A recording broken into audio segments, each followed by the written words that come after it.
क्या कर रहा है तुम्हारा बेवकूफ? हमेशा की तरह मेरी नींद की गोली खा के सो रहा होगा।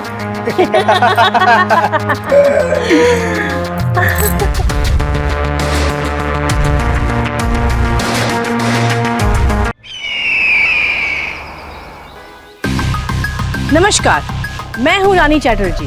मैं फिर आ गई हूं क्राइम चक्र के एक नए एपिसोड में एक नई कहानी के साथ। कहते हैं ना कि एक औरत ही दूसरे औरत की सबसे बड़ी दुश्मन होती है। जया और रीता बहनें होते हुए भी एक दूसरे से कितनी अलग थीं।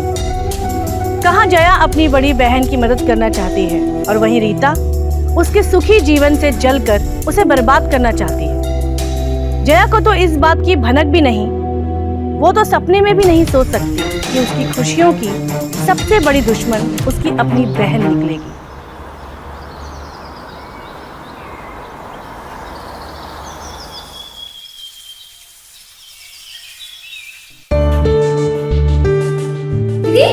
आओ ना अंदर, वहां की खड़ी हो।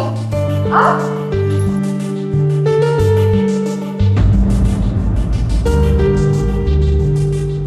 दीदी इसे अपना ही घर समझिए। आई एम सो सॉरी जया, तुमको मेरी वजह से तकलीफ उठानी पड़ी।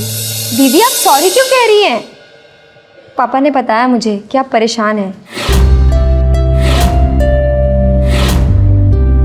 इसलिए मैंने सोचा कि आपको यहाँ ले आऊं ताकि आपका मन बहला रहे। मैं जानती हूँ जब से वो आपको धोखा देकर गया है आप टूट सी गई हैं। खैर वो सब छोड़िए और एंजॉय कीजिए। अरे विराट, रीता दी, आप तो इन्हें जानते ही होंगे। हाय, कैसी हो? हाँ ठीक हो।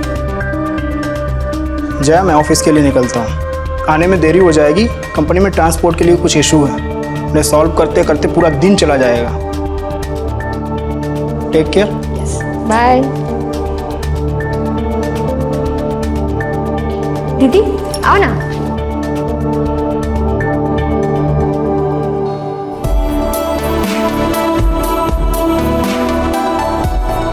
आई एम सो सॉरी जया, तुमको मेरी वजह से उस दिन ना चाहते हुए भी शादी करना पड़ा। आप क्यों सॉरी कह रही हैं? इनफैक्ट मुझे आपको थैंक यू कहना चाहिए। विराट बहुत अच्छे हैं। मुझे ऐसा लगता है कि उन जैसा पति तो मुझे ढूंढने से भी नहीं मिलता। मेरा बहुत ख्याल रखते हैं। He is the best husband in the world. मेरी आने के खबर से विराट गुस्सा हो गया ना? गुस्सा? बिल्कुल नहीं। इनफैक्ट उन्होंने ही मुझे कहा था कि आपको यहाँ लेकर आओ ताकि आप उस जयेश को भुला सके और आगे बढ़ सके। और गुस्सा तो वो कभी करते ही नहीं है, सिर्फ प्यार करते हैं। महारानी तो यहाँ मजे कर रही है। अगर उस दिन मैं शादी के मंडप से भागी नहीं होती ना, आज तेरी जगह मैं होती। लेकिन अभी ज्यादा देर नहीं हुई, मैं अपनी जगह पाके रहूंगी।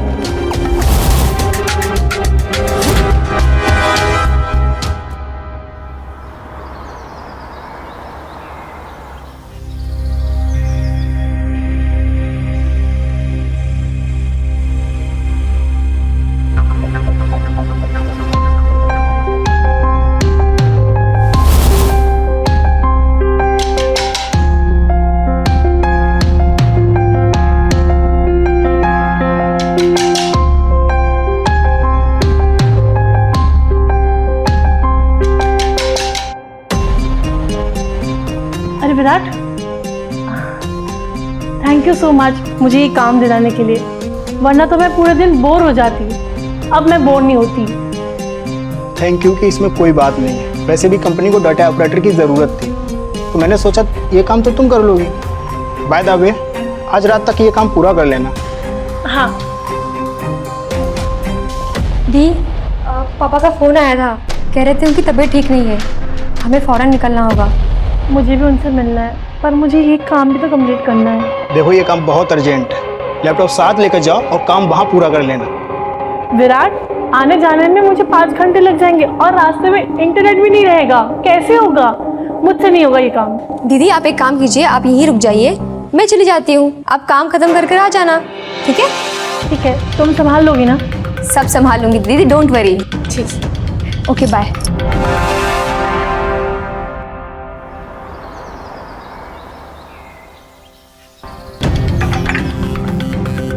अरे लाओ मैं धो देती हूँ। नहीं नहीं, मैं कर लूँगा, आप तकलीफ मत लो। अरे इसमें तकलीफ की क्या बात है? अगर मैं उस दिन भागी नहीं होती तो मैं तुम्हारी बीवी होती, ये सारा काम मैं करती, पर मैंने जया को ये सुख दे दिया। खैर कोई बात नहीं, लाओ मैं धो देती हूँ।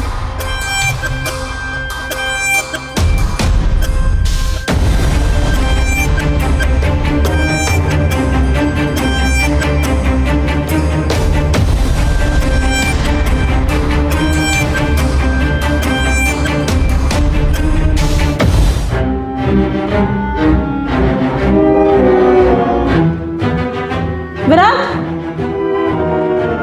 विराट हाँ जरा किचन में आना।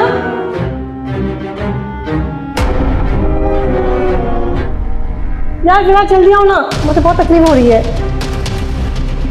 यार ये बाल हटाओ ना मेरे चेहरे से।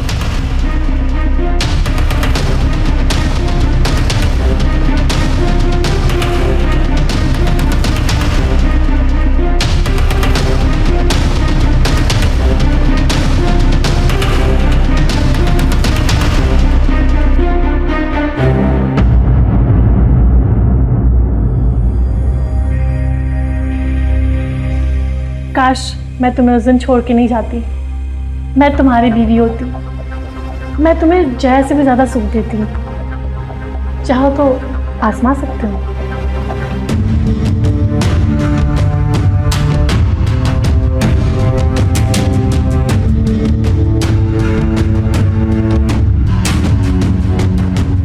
अरे कुछ तो बोलो, ये मौका बार बार नहीं आएगा। मौका तो मैं कभी नहीं छोड़ता। उस दिन तुमने मेरे से शादी ना करके कितनी बड़ी भूल कर दी। आज मैं तुम्हें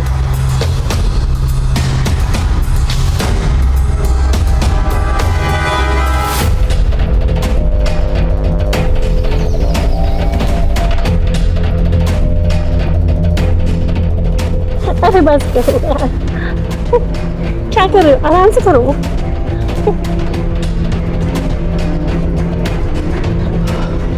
तुम सच कह रही थी, जया से ज्यादा मजा तुमसे आया। मैंने बोला था ना। इस वक्त कौन आया होगा? देखो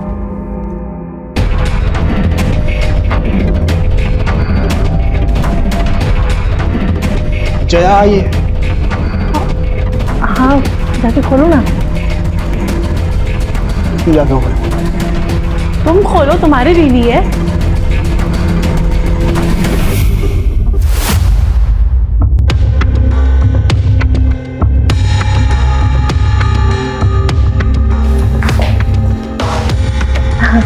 अरे जया, तुम तो 2 दिन के बाद आने वाली थी ना? हाँ, पर पापा ने मुझे वापस भेज दिया। उन्होंने कहा मैं ठीक हूँ तो तुम चली जाओ। अच्छा।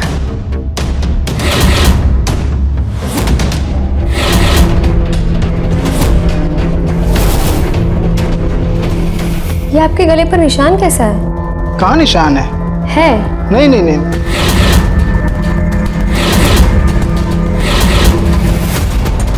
अरे वो सॉस गिर गया था इसके यहाँ पर। सॉस? हाँ, वो कैसे खाता तो जानती है ना। रीता सही कह रही है, पता ही नहीं चलता। ऑफिस के काम में बिजी रहता हूँ, तो कब निशान कब लग गया मुझे नहीं पता।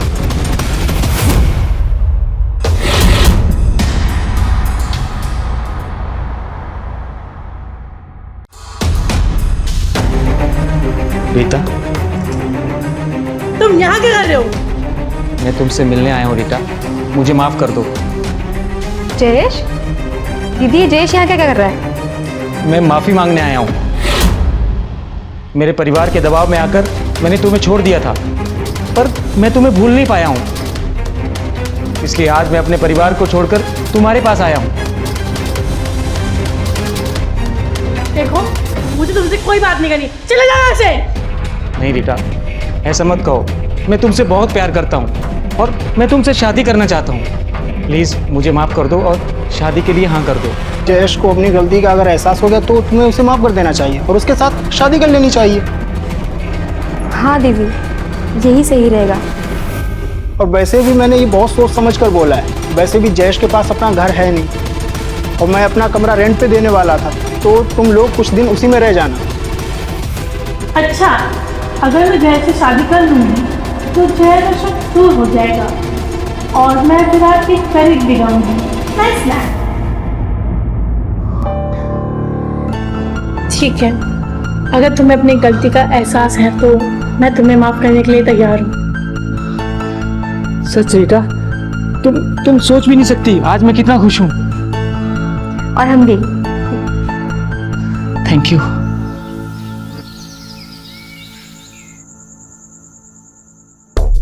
तुम नहीं जानती हो रीता, आज मैं कितना खुश हूँ। मैं भी। विराट ने हमारी बहुत मदद की है ना। हाँ। बहुत नेक दिल इंसान है। हाँ। सुनो, ये मैं तुम्हारे लिए दूध लेकर आई हूँ। पहले दिन से कितना ख्याल रखने लगी हो ना मेरा। और मेरे घर वाले थे जो तुमसे शादी के लिए मना कर रहे थे, अब अफसोस होगा उन्हें।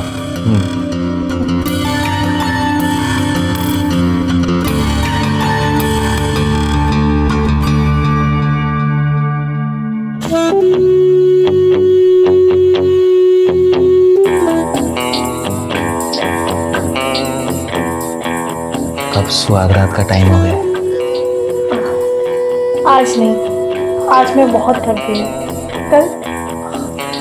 ठीक है बेबी, मैं तुम पर कोई दबाव नहीं डालूंगा। Good night.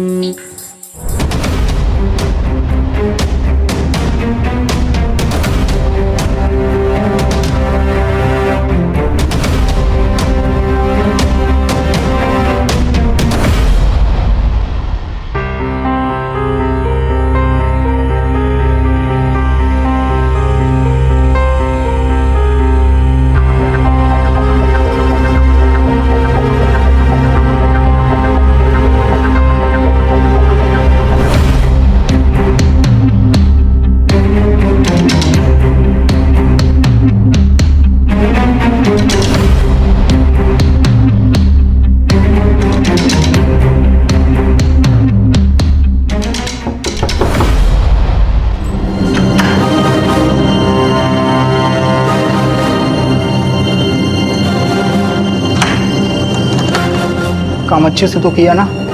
हाँ, जय सो गया और वो कल सुबह से पहले नहीं उठने वाला। जय किधर है? उसे मैंने दूसरे कमरे में सुला दिया है।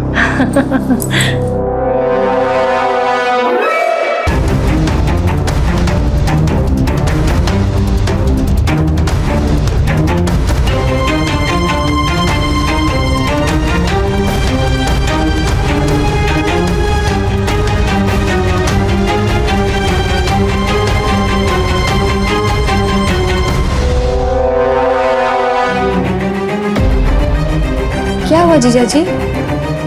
आप इतनी परेशान क्यों हैं? और आप किस लिए मिलने आए थे? कैसे बताऊं? अब कैसे बताऊं? तुम मेरी साली ना होती तो बता देता। कोई बात नहीं जीजा जी, आप मुझे अपना दोस्त समझिए और अपने मन का बोझ हल्का कर लीजिए। जया, मेरी और रीता की शादी में पूरा 1 महीना हो गया, पर हम दोनों में अभी तक पति पत्नी वाला कोई संबंध नहीं बना। क्या?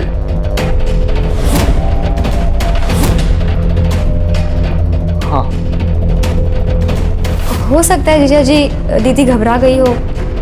नहीं जया, प्रॉब्लम वो नहीं है। मैंने रीता की अलमारी में एक फाइल देखी। रीता प्रेग्नेंट है। क्या?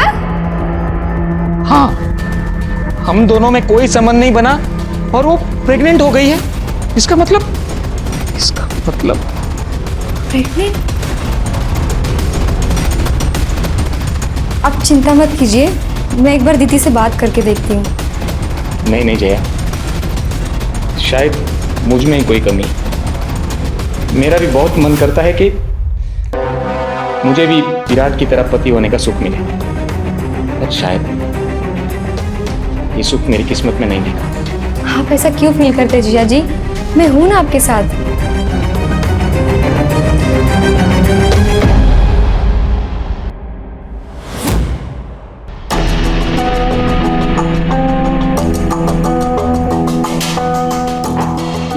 ले दूध।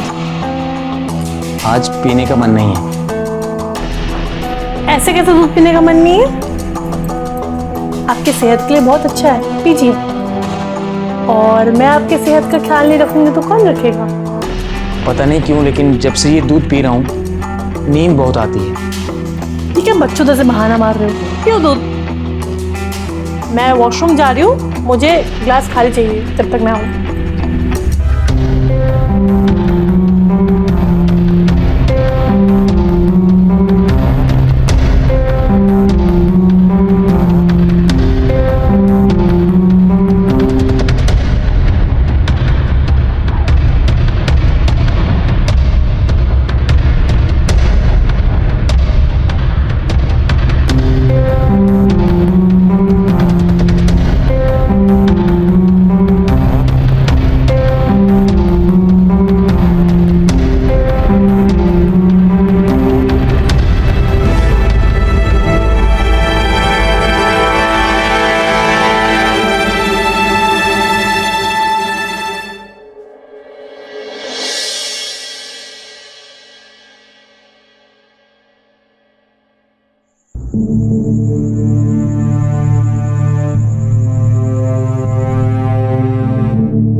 क्या कर रहा है तुम्हारा बेवकूफ?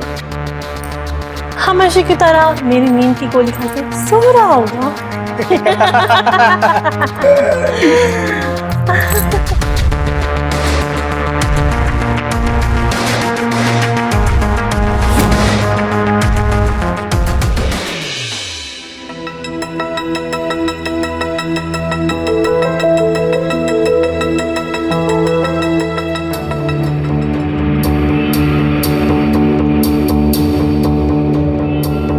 इतनी रात को अकेले कहाँ गई होगी?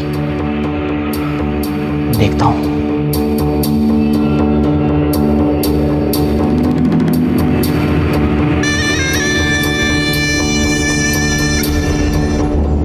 ये सब क्या चल रहा है?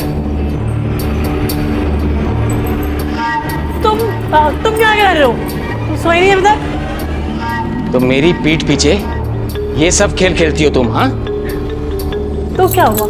अब जिससे प्यार करती हूँ उसी के साथ ही संबंध बनाऊंगी ना मैं। अच्छा, बेशरम, एक बार के लिए अपनी बहन के बारे में तो सोचा होता। तुम्हारी हिम्मत कैसे हुई मुझे थप्पड़ मारने की? मेरी हिम्मत कैसे हुई? हाँ, मेरी हिम्मत कैसे?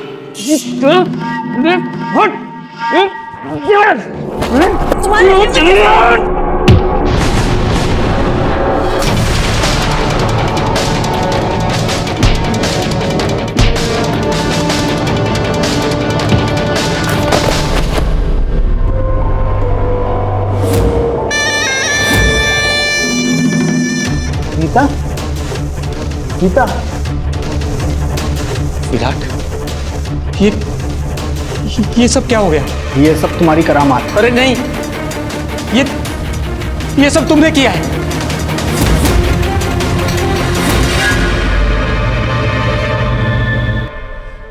धोखे से बनाए हुए रिश्ते में कभी कोई सुख नहीं होता, बल्कि सबसे ज्यादा तकलीफ होती है। रीता ने अपनी बहन के रिश्ते को बर्बाद करने के लिए जो खेल खेला, जो खेल उल्टा होकर उसको भी भारी पड़ा और बेचारी को अपनी जान से हाथ धोना पड़ा। विराट और रीता दोनों ही अपने रिश्ते को जायज बनाने का नाटक कर रहे थे और इसकी कीमत चुका रहे थे जया और जयेश। जो हुआ उसे बदला तो नहीं जा सकता, पर होने से रोका जरूर जा सकता है। इसी सोच के साथ हम समाज को बेहतर बनाने का फर्ज अदा करेंगे।